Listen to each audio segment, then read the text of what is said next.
Hello everyone, Interact here with another episode of Entity Education.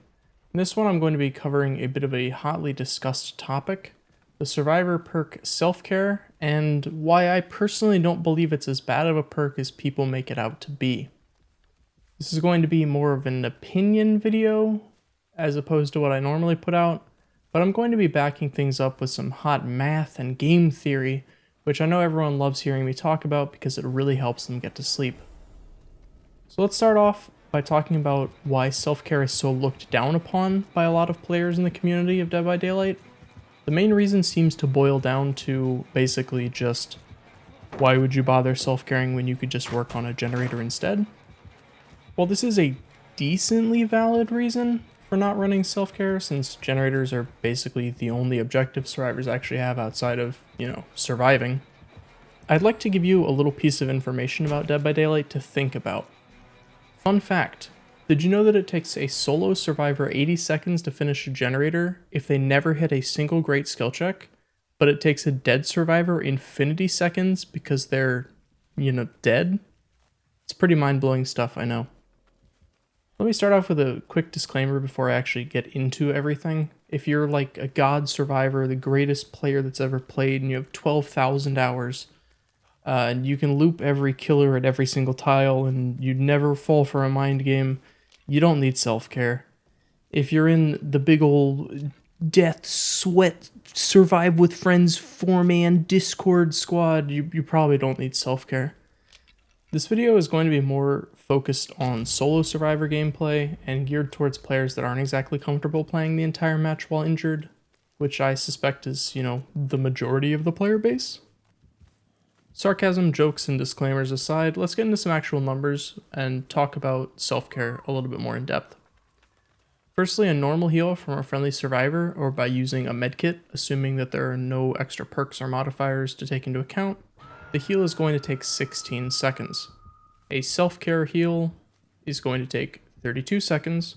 This is backed up not only by plugging a 50% decrease into the action speed formula, but also just from testing in the game.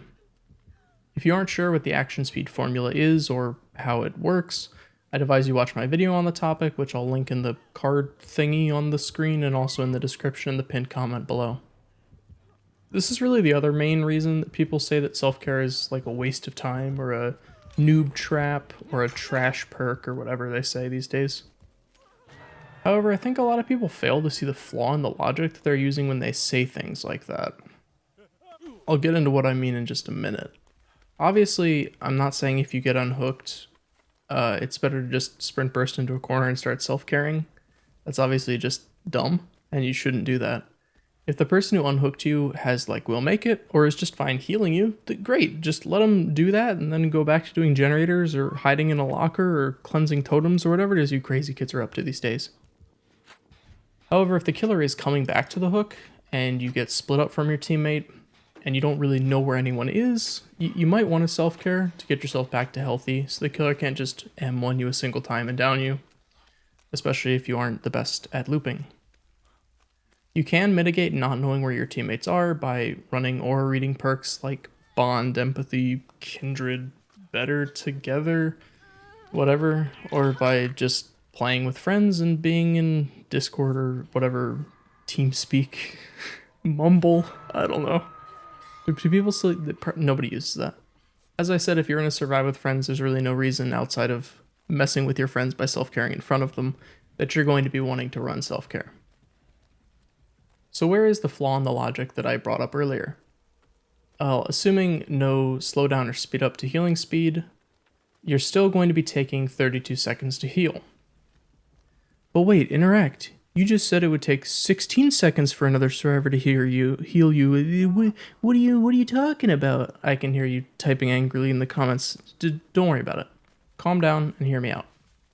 Being healed by another survivor does take 16 seconds, but it's taking 16 seconds of your time and 16 seconds of their time. And last I checked, 16 plus 16 equals 32. This is a bit of an abstraction on how time works, but bear with me just a little bit longer. Let's go through a little hypothetical scenario, which I love doing, and hopefully it will make more sense. So let's say that you're injured and you're looking for help to get healed. You come across a survivor who's working on a generator. If they stop and start healing you, it will take 16 seconds of time off of the generator from them, and you won't be working on the generator for 16 seconds as well. So that's 32 seconds that was not spent working on that generator if you had just stayed injured and helped him on the generator. The math is actually slightly different since co-op work on generators is subject to the penalty. It's a 15% penalty for 2 survivors, but I'm sure you get at the point that I'm trying to make here. Dead by Daylight is a game of seconds, and these things can somewhat add up. If you self-care and then work on the generator, you'll save, it's a very slight amount of time, but you will actually save the slightest amount of time. In the grander scheme of things, it's really only a very minuscule amount of seconds, but some people run Prove Thyself for the 15% speed increase, so that's an entirely different video that I may actually end up making, because Prove Thyself is like laughably bad when you actually know how abysmal the speed increase actually. People see 15 and they think it's, I'm not talking about it. It's a bad perk, don't run it. Back to self-care now. As I said, I'm not saying you should be using this in every single match for every single heal. I feel like it should kind of go without saying that you should use your brain and let your teammates heal you before you self-care. And against killers with really strong insta-down powers or add-ons like Perma Tier 3 Myers or Iridescent Head Huntress, there's no real reason to heal at all. Obviously, if the killer is already on their way back to you, wherever you are self-caring, they're going to get a lot more distance towards you than if you were being healed by a teammate or the med kit. That's why I say it's an abstraction of time, because it doesn't really actually, it's not actually 32 seconds, it's abstractly 32 seconds. So why did I even bother making this video, you might wonder? I just think that self-care is like a survivor perk that gets way too much shit and people don't give it enough credit. And I'm positive, like 100% positive, that self-care has helped a whole lot of lesser experienced survivors actually survive and stay alive a lot longer. And it shouldn't have the whole, oh, it's a worthless noob trap perk stigma that it has attached to it. Are there better perks for you if you're more experienced and you can loop while injured? Absolutely. But there isn't an equivalent to self-care for people that aren't comfortable with that. Inner Strength only has 5 maximum uses, assuming no one else touches a totem, and while it is only 14 seconds of cleansing time and 8 seconds of sitting in a locker, which is less than 32 seconds, you have to factor in the travel time of actually finding the totem and then finding a locker to make it work. Pharmacy kind of falls into the same category. While it is technically less time, you have to find the chest and then, open it and then heal yourself, and that can all take a fair amount of time, and it only works for 1 heal. And then Second Wind is just, it's a perk. You could equip it. It might work. Maybe. So where does all of this discussion actually leave us?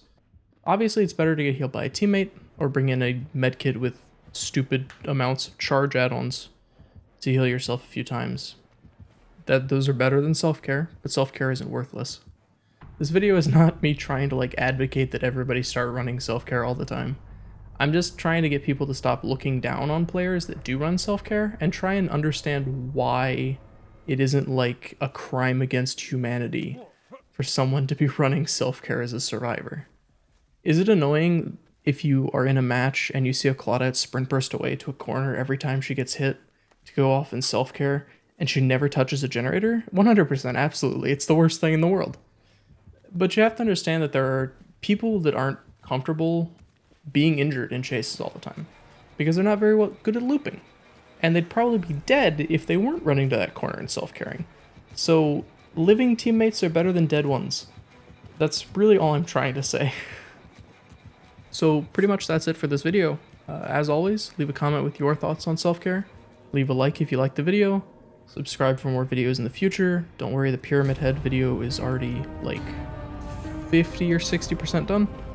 Check out the description for links to the Entity Education Discord, my Twitch stream, my Twitter, my Patreon, all those other, my Instagram, my MySpace, my Friendster, my Mumble server. I don't have a Mumble server. Thank you, everybody, and I will see you for the next video. Goodbye.